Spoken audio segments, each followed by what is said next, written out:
Hello everyone, my name is Sara Masarone and I'm a PhD student at the Alan Turing Institute and Queen Mary University of London. Today I will be talking about the development of an objective indicator of trauma severity. Trauma is one of the leading causes of death worldwide, accounting for more fatalities than HIV and tuberculosis combined. There are two different types of trauma, blunt trauma and penetrating trauma, and today we will be talking about blunt trauma and the immune dysregulation often seen in these patients. Most trauma patients, in fact, will show some degree of immune dysregulation, characterized by either an overly exuberant response or a weakened response, which in the long term can lead to recurrent infection, MODS, organ failure, and in general, a poor quality of life. Here we can see a simplified schematic representing the response of the immune system in the first few hours after injury, a very critical time frame called the hyperacute window. Upon cell damage, cells release and leak cytokines and dumps that are recognized by innate immune system cells, triggering a series of pro-anti-inflammatory reactions that will lead to recovery in some patients, but recurrent infection, MODS, and organ failure in other patients.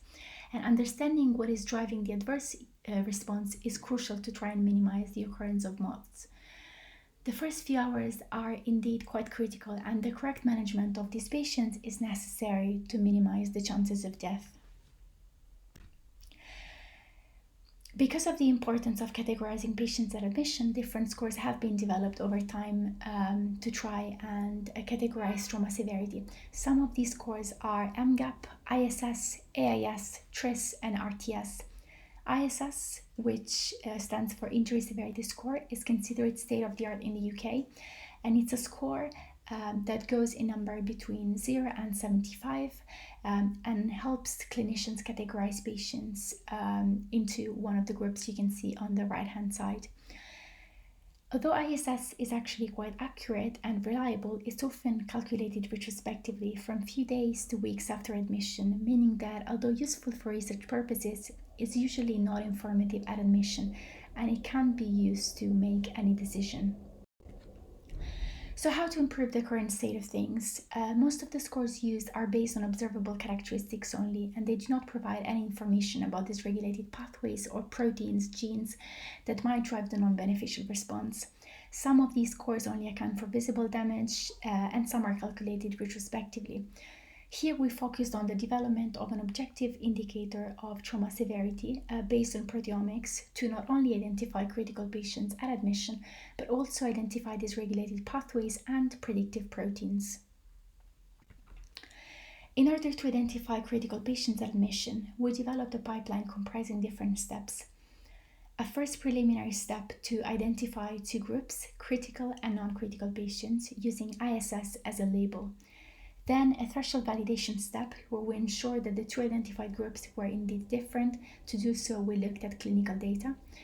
Then a model building step characterized by the development of a series of models built using different subsets of the available proteins.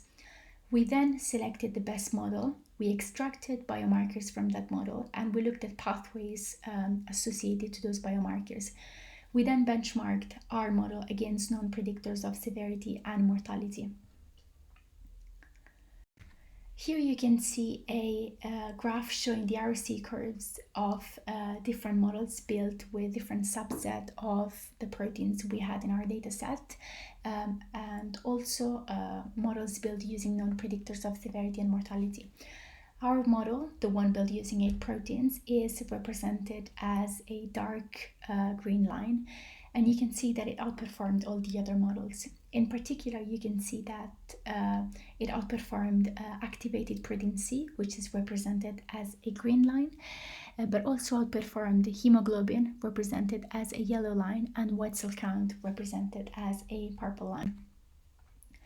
Looking at the 8 proteins we used to build this classifier, we can see that they are associated to platelet degranulation, response to elevated platelet cytosolic calcium, dissolution of the fibrin clot, and a series of inflammatory and signaling pathways such as PI3K AKT signaling, PTK6 signaling, platelet activation signaling, and aggregation.